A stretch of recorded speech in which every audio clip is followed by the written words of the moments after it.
토요일날 보시고 주일날은 우리가 각자 하셨기 때문에 주일날 지치를 우리가 좀 넘어갔죠. 그랬죠. 여기 본문에 대한 내용은 핵심적인 내용은 뭐냐면 진짜 제사장이 필요하다. 근데 그 제사장이 누구냐? 바로 예수 그리스도다. 예수 그리스도는 저와 여러분의 죄를 대속하기 위해 오신 진정한 제사장이다. 지금까지 왔던 있었던 육신의 제사장과는 사람의 제사장과는 다르다. 이제 이 얘기를 하면서 예수님만이 참된 제사장이고 그 제사장의 역할이 뭐냐면 하나님과 사람과의 사이에서 중보의 역할을 하는 거거든요. 그래서 사람의 죄를 하나님 앞에 가지고 가서 용서를 빌고 하나님의 사함의 은혜를 받아서 선포하는 그런 역할을 하는 게 이게 제사장이죠. 그러나 이 제사장의 역할은 부족하다는 겁니다. 왜냐하면 항상 죄를 가지고 계속 가서 하나님 앞에 제사를 드려야 되고 그걸 가지고 하나님 앞에 나아가서 사함을 받아야 되는데 이건 하나의 인간의 죄를 대속하는 영원히 대속을 받을 수 있는 것이 한 그림자와 같은 모습이다. 이제 이런 내용을 얘기하는 내용이 오늘 본문에 나와 있습니다. 한번 보시면 11절에 레위계통의 제사직분으로 말미암아. 레위계통의 제사직분이라고 그런 것은 레위계통의 사람들만이 제사장이 될 수 있어요. 대제사장이. 그게 누구예요? 자손이 어떤 자손이에요? 레위계통의 레위 사람들 중에서 특별히 한 지파만, 한 자손만 대제사장이 되도록 하나님이 정해 놓으셨어요. 그게 어떤 지파예요? 아론입니다. 아론. 아론은 누구예요? 모세의 형이죠. 그죠? 모세는 알죠? 모세의 형이 아론이죠. 아론에게만 하나님께서 네가 대제사장의 직분을 해라 이렇게 정해 주셨어요. 그래서 이 대제사장의 직분은 다른 지파가 할 수 없어요. 대대로 그 아론의 자손들만 이렇게 제사장 직분을 하는 거예요. 자, 이것도 보면은 특별해서가 아니에요. 그죠? 하나님의 택하심이라는 은혜예요, 은혜. 그래서 이제 그런 직분을 감당하는데 온전함을 얻을 수 있었다면, 근데 이 제사장이 드리는 이 제사의 직분으로 인간이 온전함을 얻는다는 것은 죄사함을 온전히 받는다는 거 아닙니까? 이 제사는 죄사함을 받기 위해서 드려지는 거잖아요. 그러죠? 그러니까 피를 가지고 하나님 앞에 가서 이렇게 제단에 뿌리고 그러거든요. 성경에 보면은 이제 속주일이라는 날짜를 정해놨어요. 하나님이 속주일이 언제냐면 7월 10일 날이에요. 이 날은 대속주일이라고 그래요. 그러니까 그 전에도 이제 계속 이렇게 제사를 드리고 백성이 죄를 지면 하나님 앞에 와서 짐승을 잡아서 죽임으로 인해 죄의 싹이 사망이니까 자기가 죽어야 하는데 짐승을 대신 잡아서 죽임으로 내 대신 피를 흘리고 죽었다 하는 상징적인 표로 하나님 앞에 자기 죄를 이렇게 회개하는 거예요. 그래서 자꾸 하나님은 이 제사를 통해서 인간이 이 죄를 지면 죽는다. 이걸 자꾸 말씀을 하시는 거거든요. 그래서 이제 그 짐승을 잡아서 피를 가지고 하나님 앞에 이렇게 자기의 속죄의 의미를 고백하고 제사를 드리는데 1년에 한 번은 대속죄일이라고 해서 나는 큰 속죄일이에요. 모든 백성의 죄를 다 하나님 앞에 사함을 받는 날이에요. 그래서 그날은 짐승을 잡으면 대제사장이 피를 양푼에 담아가지고 가서 집내 가서 어디로 들어가냐? 하나님이 계신 곳이 어디예요? 성전에서 하나님이 계신 곳이 지성소라는 거예요. 지성소. 거기는 하나님의 법궤가 있는 하나님께 거기를 대제사장에 1년에 딱 한 번밖에 못 들어가요. 거기는 하나님이 그것도 정해놓은 거야. 아무리 대제사장이라도 거기를 다른 날 들어가면 안 돼요. 그건 하나님이 법으로 정해놨으니까. 그래서 이제 거기를 한번 딱 들어가서 하나님 앞에 그 법궤 위에 피를 이렇게 뿌려요. 이 말은 하나님, 이 모든 백성의 죄를 용서해 달라고는 그런 마음으로 뿌리면 하나님이 용서를 해주시면 그 음성을 듣고 나와서 제사장이 선포를 하는 거예요. 하나님께서 우리 모든 죄를 사하여 주셨습니다. 그러면 이제 사함을 받은 마음으로 가는데 인간이라는 게 또 죄를 또 짓잖아. 그러면 또 계속해서 그런 일이 반복될 수밖에 없어요. 그래서 이 인간 제사장으로서 드려지는 제사는 온전하지 못해. 하나의 그림자에 불과하단 말이에요. 계속해서 드려진다고 그런 것이 온전하지 못하니까 그러잖아요. 그죠? 그래서 백성이 그 아래서 율법을 받았다. 온전함을 얻을 수 없고 율법도 받았다. 어찌하여 아론의 반차를 따르지 않고, 아론의 반차는 아까 하나님이 정한 대제사장, 인간 대제사장이죠. 그 반차라고 그러는 그 계열을 따르지 않고 멜기세덱의 반차를 따르는 다른 한 제사장을 세울 필요가 있느냐. 이 멜기세덱이라고 하는 사람은 앞에서 나왔잖아요. 주일날 걸 여러분들이 묵상을 해보셨으면 나왔을 것이고, 이 멜기세덱이라고 하는 사람이 처음 나온 것이 어디냐면 창세기예요.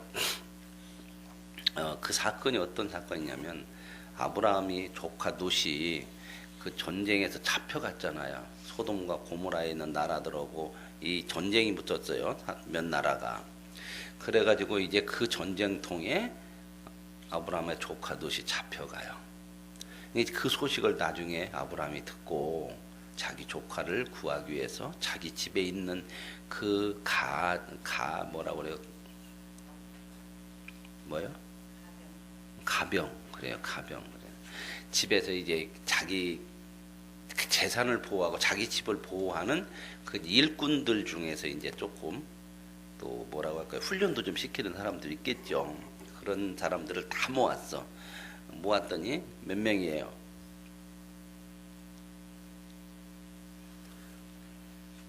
우리는 막 숫자 하면 막 그러잖아요. 그죠? 그래, 저도 그러더라고, 이제 조금 하니까. 뭐, 전화번호 못 외우잖아. 그죠? 옛날에는 전화번호, 자기 전화번호는 외웠는데 못 외우죠. 그죠? 이게 이 휴대폰이라는 게, 이거 자꾸 이제 앞으로요, 그렇게 하래요. 이 치매도 안 걸리고 하려면 그 뭐냐면요. 될 수 있으면 거기다 입력해서 하지 말고 외우라는 겁니다. 외우라는 거. 이거 자꾸 써야 된대요. 저도 어떤 때는 저희 집사람 전화번호가 생각이 안 나요. 다 입력이 돼 있기 때문에 속에다. 그래, 어디 가서 전화번호 쓰세요. 그러면 어떻게 해야 돼요? 휴대폰을 저장을 눌러갖고 치다봐야 쓰네. 제 전화번호도 때로는 몰라. 이게 자꾸 써야 된대요. 외울 줄 알고. 그게 이 하나님의 말씀 묵상하는 건 참 좋은 것 같아. 앞으로 이제 종이도 자꾸 없어지잖아요. 그래서 이제 이 멜기세덱의 반차를 따른 사람이 아까 숫자 얘기했죠. 318명이죠. 318명 데리고 가서 그 연합전쟁에서 이긴 나라를 이겨버리고 뺏어와요. 찾아와요. 아, 대단하죠. 그죠? 어떻게 318명 가지고 연합전쟁에서 이긴 그 엄청난 나라를 이기고 롯을 찾아와요. 그러죠. 롯을 찾아오는데 그 하나님의 은혜라는 것을 말씀하는 거죠. 그래서 이제 그래가지고 이제 다 롯도 찾고 이게 빼앗겼던 거 다 찾아오는데 그때 이제 멜기세덱이라고는 그 살렘 왕이라고 성경에 나와요. 살렘 왕. 살렘은 뭐예요? 샬롬이라는 말이거든요. 샬롬은 평화의 왕이라는 거예요. 그 사람이 나와서 아브라함을 축복을 해요. 그러니까 아브라함이 그 전쟁에서 이긴 것의 10분의 1을 멜기세덱에 줘요. 그러니까 11조도 처음 나온 게 거기서 나오고 이 멜기세덱도 거기서 나와요. 근데 멜기세덱은 누구냐? 그러면 족보도 없고 이름도 없고 아무것도 없어요. 그러니까 하나님의 제사장이라 이렇게 지금 이야기를 하는 거죠. 하나님이 보내신 제사장. 이제 이 멜기세덱이 바로 장차 오실 예수님의 그림자요. 상징적인 그런 내용을 보여주시는 거거든요. 그러니까 아브라함이 11조를 바치고 아브라함의 축복을 받았다면 그보다 더 위에 있는 분이 멜기세덱이라는 말 아닙니까? 그렇죠. 그러니까 그 멜기세덱이 예수님의 모습을 상징해서 보여주는데 그 멜기세덱을 여기서 지금 얘기하는 거거든요.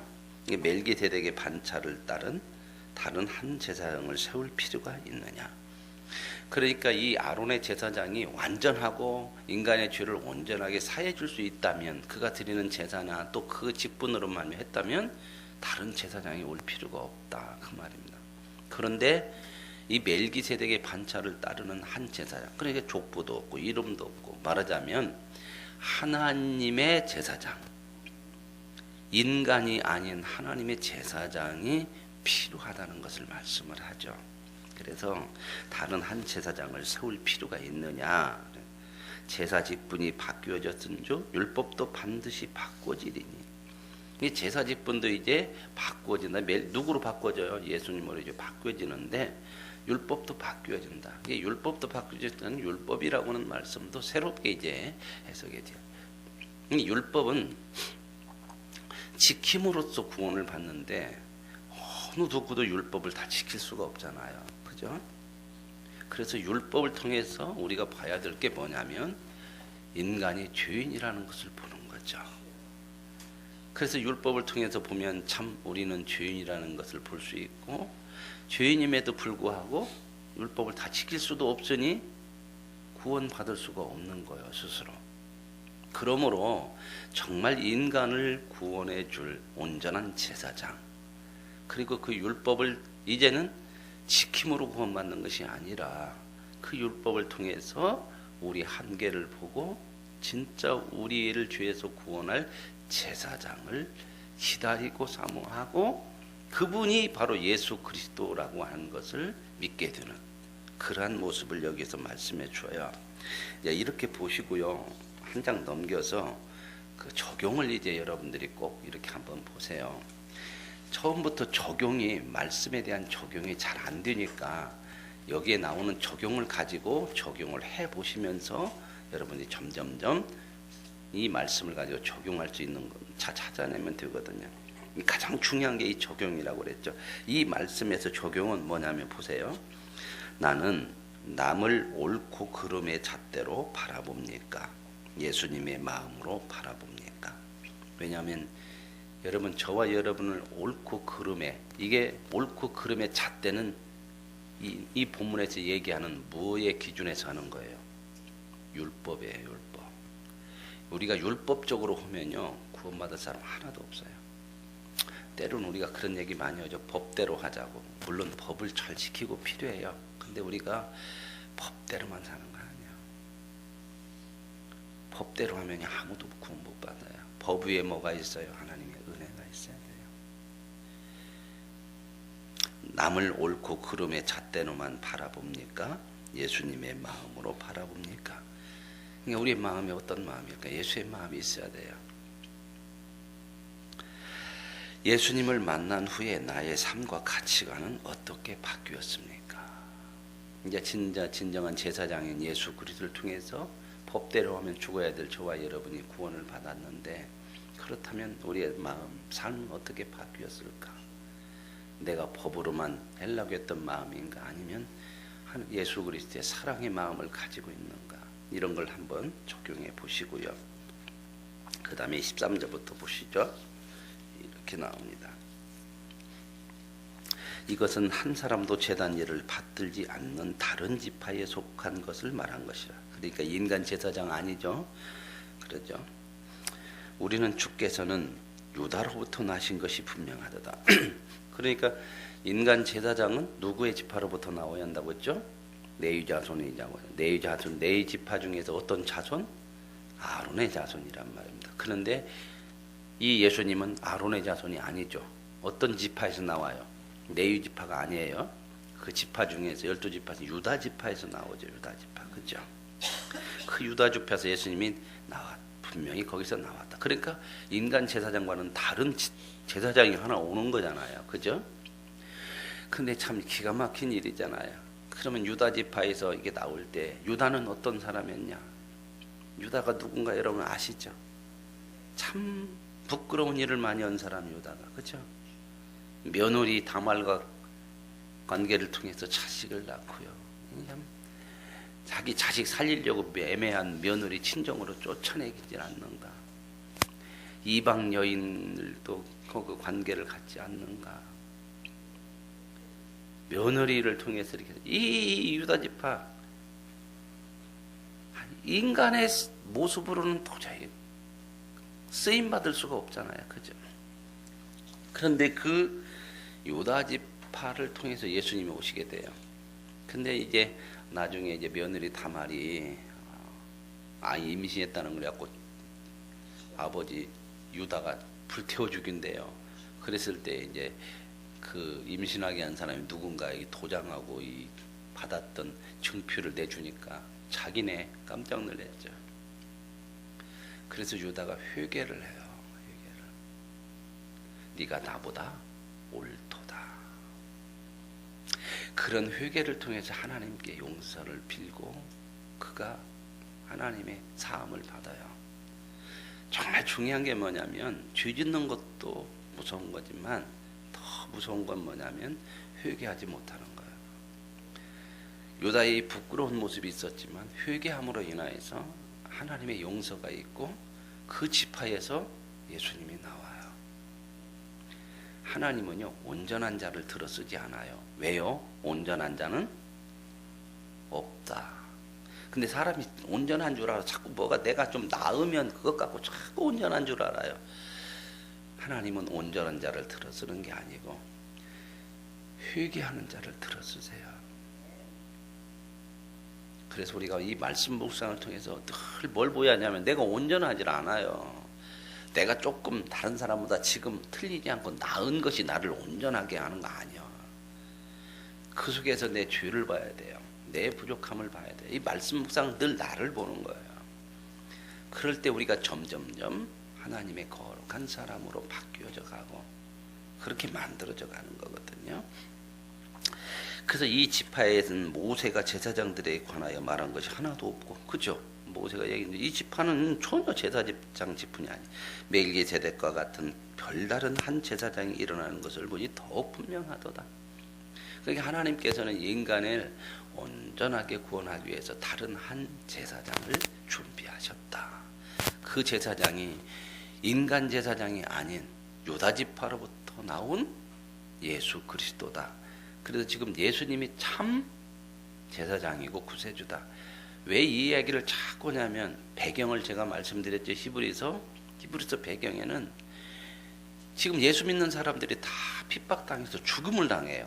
예수 믿으면 다 잡아다 죽였거든요, 이 당시. 그러니까 너무 어려워 신앙생활 하기가. 그죠?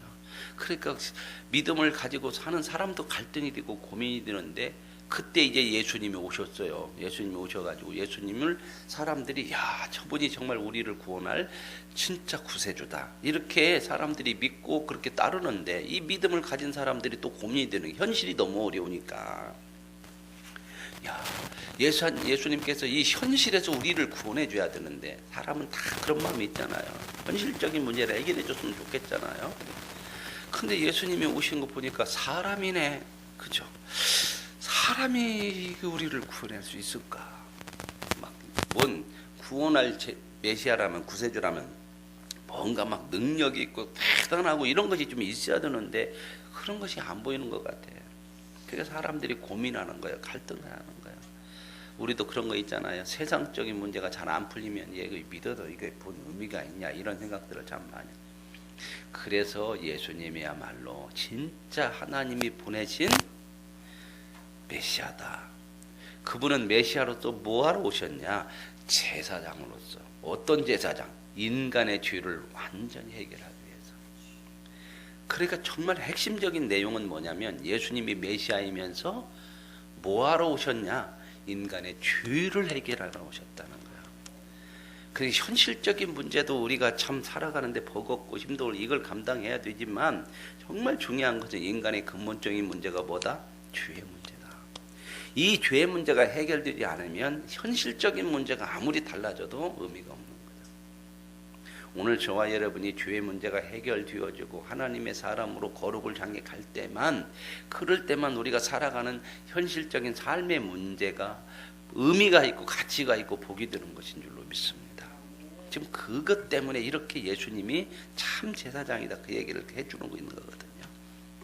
그러고 나서 이제 뒤로 넘어가서 또 어떤 적용을 하는가 보십시오. 나는 어떤 고정관념을 갖고 있습니까? 그러죠. 왜 이런 얘기예요? 사람들 그 제사장은 아론의 지파에서만 와야 된다고 했는데 왜 다른 제사장이 왔냐? 때로는 우리 생각을 하잖아요. 나는 이렇게 알고 있는데 왜 틀리냐? 우리는 이런 고정관념에 참 잡히가 많아요. 이 고정관념에 사로잡히는 사람의 특징은 뭐냐면 자기 확신이 커요. 그리고 자기가 무언가 확고하게 더 알고 더 낫다는 것을 있다고 하는 사람들이 이 고정관념에서 벗어나기 어려워요. 이런 게 참 있잖아요. 그렇죠? 우리들 흔히 이런 것만 선입견이라는 게 있죠. 선입견. 그 선입견을 참 벗어내기 어려워요. 그런데 나중에 지나고 나서 보면 틀릴 때 많죠. 아니네. 저 사람 내가 처음 인상은 저렇게 봤는데 조금 사귀고 알아보니까 전혀 다른 모습들이 있잖아요. 그런 것처럼 우리 신앙에서도 이런 고정관념들 많거든요. 이제 이 말씀을 통해서 예수님이 이런 다른 제파에서 왔네 이런 것을 보면서 내가 가지고 있는 선입견이나 고정관념이 뭔가를 한번 들여다보고 그걸 적용해 보는 거예요. 그 다음에 이제 온전한 회개와 십자가 있는 삶이 있는 그 한 사람을 통해 그리스도가 나실 것을 믿습니까? 이게 유다, 그가 참 부족한 사람이었지만 회개함으로 그가 메시아의 조상이 됐죠. 우리가 앞에서 그런 얘기 많이 나왔잖아요. 눕기를 할 때도 그렇고 이런 것들을 한번 적용을 해보시고요. 그 다음에 이제 그는 육신에 속한 한 계명의 법을 따르지 아니하고, 그러니까 육신에 속한 한 계명이라는 것은 이 네의 자손을 통해서 나온 그런 사람이 아니다. 오직 불멸의 생명의 능력을 따라 되었으니. 불멸의 생명의 능력이라는 건 뭐예요? 불멸 생명의 능력, 영원한 생명을 얘기하죠. 그렇죠? 이건 영원한 생명은 누구로부터 밖에는 없다? 하나님. 예수님이야말로 정말 하나님의 메시아다. 그렇게 따라 되었으니 증언하기를 내가 영원히 멜기세덱의 반차를 따르는 제사장이라 하였도다. 누가 증언을 해요? 하나님이 그렇게 증언을 하셔요. 예수님이야말로 진짜 제사장이다. 이렇게. 전에 있던 계명은 연약하고 무익함으로 패하고, 이 전에 있던 그 인간 제사장, 하나님이 정이 율법적으로 내려오는 그런 제사장은 패하고, 이제 예수님이 오는 것으로 율법도 아무것도 온전한, 율법은 사람을 온전하게 하는 것이 아니라 죄인이라는 것을 보게 하는 거죠. 그렇죠? 그러나 인간이 죄인이라는 것을 보게 하는 것으로 끝나면 안 되잖아요. 거기에서 구원이 있어야 되잖아요. 그 구원을 이루실 분이 바로 예수님. 근데 율법은 이 뭐라고 할까요? 이 역할이에요. 신약에서 항상 율법은 뭐냐면 인간을 죄를 보게 하는 거예요. 죄인이라는 것을. 그러나 율법은 이 역할을 가지고는 인간을 구원할 수 없잖아요. 그래서 인간을 구원할 수 있는 제사장, 바로 예수 그리스도를 하나님께서 제사장으로 보내셨다. 이 좋은 소망이 있으니 이것을 우리가 하나님께 가까이 가느니라. 즉 예수 그리스도를 통해서만 하나님께 가까이 가죠. 하나님께 가까이 가려면 어떻게 해야 더 가까이 가요? 죄인으로서는 절대 하나님을 가까이 못해요. 그래서 구약에서는 하나님이 항상 두려운 존재였어요. 가까이 가면 죽었잖아요. 다 못 오게 했고요. 그랬잖아요. 근데 이제 누구를 통해서 이제 하나님께 가까이 가요? 예수 그리스도를 통해서. 왜요? 왜 가까이 가요? 죄가 사함을 받았기 때문에 그래요. 저와 여러분 보세요. 너무 다르잖아요. 옛날에 구약 시대는 성전 안에요. 이게 성전이고 그 성전 뜰이 있어요. 일반 성도들은 이 성전 안에 이렇게 들어올 수가 있을까요? 없을까요? 못 들어요. 이 안에는 누구만 있어야 돼요? 목사만 있어요. 목사. 제사장만 있어야 돼요. 그러면 여러분들은 어떻게 해요? 저 밖에 뜰에 있어야 해요. 뜰에. 하나님을 이렇게 왜 가까이 할 수가 없어요. 죄인이라. 근데 저와 여러분이 예수 그리스도를 통해서 너무나 이게 보여지는 거잖아요.